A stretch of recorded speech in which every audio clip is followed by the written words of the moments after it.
नमस्कार दोस्तों, feel relax YouTube channel में आप सभी दर्शकों का स्वागत एवं अभिनंदन है। कृपया वीडियो देखने से पहले चैनल को सब्सक्राइब जरूर करें। जय श्री राम। श्री कृष्ण जी के 16,108 पत्नियों का रहस्य, सच्चाई और समाज का संदेश। श्री कृष्ण की 16,108 पत्नियों की कथा भारतीय संस्कृति, धर्म और साहित्य में जितनी प्रसिद्ध है, उतनी ही रहस्यमयी भी। ये कहानी न केवल उनके जीवन के चमत्कारों को दर्शाती है, बल्कि इसमें छिपा है समाज के लिए एक गहरा संदेश। आइए इसे समझने की कोशिश करते हैं। कहानी की शुरुआत कैसे हुई? ये घटना उस समय की है जब नरकासुर नाम का एक दुष्ट राजा अपनी क्रूरता से धरती को त्रस्त कर रहा था। उसने 16,100 स्त्रियों को बंदी बना रखा था। आप सोच सकते हैं कैसा अत्याचारी होगा वह। लेकिन यहाँ सवाल उठता है, क्यों? नरकासुर ने इन स्त्रियों को बलपूर्वक अपने महल में कैद कर रखा था। ये स्त्रियां, जो अलग अलग राज्यों से थीं, अपनी स्वतंत्रता और सम्मान के लिए तरस रही थीं। उनकी स्थिति इतनी दयनीय थी कि कोई उनकी मदद करने वाला नहीं था। जब ये बात श्री कृष्ण को पता चली तो उन्होंने तुरंत निर्णय लिया, नरकासुर को समाप्त करना होगा। युद्ध और मुक्ति की कथा। श्री कृष्ण ने सत्यभामा के साथ नरकासुर के महल पर हमला किया। नरकासुर को मारने का श्राप था कि वह केवल एक स्त्री के हाथों ही मरेगा। इसलिए सत्यभामा ने तीर चलाया और नरकासुर का अंत कर दिया। युद्ध के बाद जब श्री कृष्ण ने महल के भीतर प्रवेश किया तो वहां उन्होंने देखा 16,100 स्त्रियां कैद में थीं। वे सभी रो रही थीं, दुखी थीं और अपने जीवन के लिए प्रार्थना कर रही थीं। श्री कृष्ण ने उन्हें मुक्त कराया।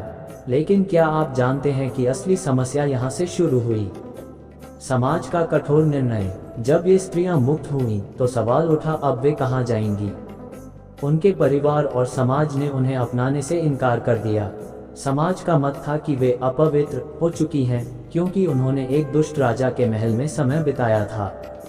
सोचिए, क्या ये न्याय था? क्या उनकी गलती सिर्फ इतनी थी कि वे एक असुर की कैद में थीं? उनका कोई दोष नहीं था, फिर भी समाज ने उन्हें त्याग दिया। श्री कृष्ण का असाधारण निर्णय। जब श्री कृष्ण को इस स्थिति का एहसास हुआ तो उन्होंने एक अद्भुत और साहसिक निर्णय लिया। उन्होंने उन सभी स्त्रियों से विवाह करने का निर्णय लिया। क्या 16,108 विवाह? ये कैसे संभव है? आप शायद ये सोच रहे होंगे, लेकिन इसका कारण केवल प्रेम नहीं था। श्री कृष्ण ने यह विवाह इसलिए किया ताकि उन स्त्रियों को समाज में मान्यता और सम्मान मिल सके। यह उनका दैवीय कर्तव्य था। उनका उद्देश्य था इन स्त्रियों को एक नई पहचान देना और ये दिखाना कि हर व्यक्ति का सम्मान करना चाहिए। यह विवाह क्या प्रतीक है? आप सोच सकते हैं कि श्री कृष्ण ने 16,108 पत्नियां कैसे संभाली होंगी। क्या ये मानव रूप में संभव है?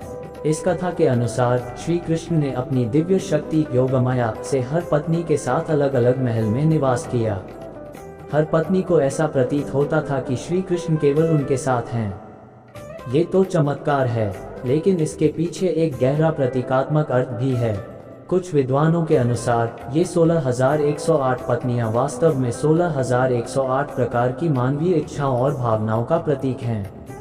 श्री कृष्ण, जो पूर्ण पुरुषोत्तम हैं, ने इन्हें अपनाकर यह संदेश दिया कि हर भावना और व्यक्ति का सम्मान होना चाहिए। क्या ये प्रेम था? अब सवाल उठता है, क्या श्री कृष्ण इन सभी स्त्रियों से प्रेम करते थे? श्री कृष्ण का प्रेम केवल भौतिक प्रेम नहीं था। उनका प्रेम दिव्य और व्यापक था। वह हर जीव से समान रूप से प्रेम करते थे। उन्होंने इन पत्नियों को न केवल सम्मान दिया, बल्कि ये दिखाया कि प्रेम का अर्थ केवल भौतिक संबंध नहीं, बल्कि आत्मा का जुड़ाव है। रानी रुक्मिणी और सत्यभामा का स्थान। श्री कृष्ण की मुख्य पत्नियां रुक्मिणी और सत्यभामा थीं। रुक्मिणी उनकी पहली पत्नी थी और उन्हें लक्ष्मी का अवतार माना जाता है। सत्यभामा उनकी दूसरी प्रमुख पत्नी थी, जो अपनी स्वाभाविक दृढ़ता और साहस के लिए जानी जाती थीं। इन दोनों ने भी उन 16,108 पत्नियों को अपनाया और उन्हें परिवार का हिस्सा बनाया। ये दिखाता है कि नारीत्व का असली स्वरूप क्या हो सकता है, करुणा और स्वीकृति। आधुनिक दृष्टिकोण से संदेश। आज जब हम इस कथा को पढ़ते हैं तो ये हमें कई महत्वपूर्ण बातें सिखाती है। 1. समाज में स्त्रियों का सम्मान। ये कहानी हमें सिखाती है कि समाज में हर व्यक्ति, विशेषकर स्त्रियां, सम्मान और समानता की हकदार हैं। 2. न्याय और कर्तव्य। श्री कृष्ण ने ये दिखाया कि सच्चा नायक वही है जो अन्याय के खिलाफ खड़ा हो और दूसरों के लिए अपना सब कुछ न्यौछावर कर सके। 3. प्रेम का असली अर्थ। ये कथा बताती है कि प्रेम केवल व्यक्तिगत भावना नहीं है, बल्कि यह सभी के प्रति करुणा और समर्पण का प्रतीक है। क्या ये कथा एक चमत्कार है? कुछ लोग इसे चमत्कार मानते हैं।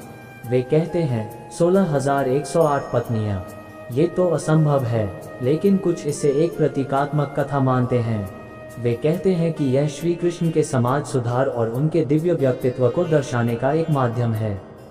निष्कर्ष, श्री कृष्ण जी की 16,108 पत्नियों की कथा न केवल एक रोचक कहानी है, बल्कि यह हमारे समाज और मूल्यों पर गहरा प्रभाव डालती है। ये हमें सिखाती है कि किसी भी परिस्थिति में हमें न्याय, करुणा और समानता का पालन करना चाहिए। तो अब आप बताएं, क्या ये कथा केवल एक चमत्कार थी या इसमें हमारे लिए छिपा है एक गहरा संदेश? सोचिए और इस पर विचार कीजिए। पूरा वीडियो देखने के लिए बहुत बहुत धन्यवाद। आपका दिन शुभ हो। चैनल को सब्सक्राइब जरूर करें